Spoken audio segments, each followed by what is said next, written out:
Is there a deliberate effort to bring in, say, Nigerians into the fold, like offering percentage of the job vacancies to Nigerians? Is there so far Eko Atlantic has been probably 95% Nigerian, maybe more. Whether it's job creation, whether it's investors, whether it's developers. Our core market has so far been Nigeria, and as well that applies for Eko Atlantic. 90% of the work done here is done by companies in Nigeria or ourselves internally, or our teams that we built for Eko Atlantic.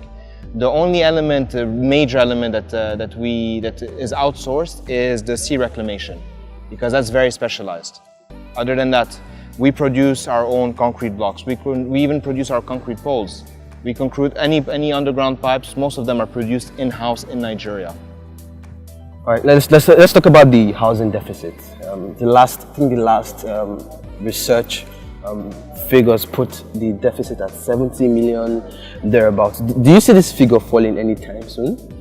I don't, because the supply, the figure was a few years ago 17 million to 20 million. Yeah. That's a few years ago. It was 5 million in Lagos alone.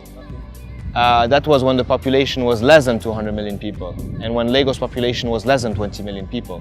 We were I think at 15 million people back then. And the supply is nowhere near the demand, the growing demand. Things that can help, for example, is if at some point there's a solution that comes up for the mortgage industry. That would completely revolutionize the market.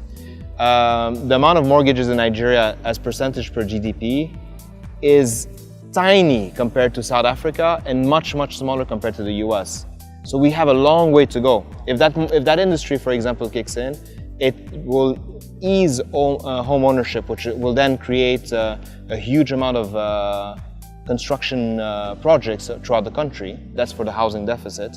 And that's job creation, which then creates there's a whole positive cycle that comes out from that.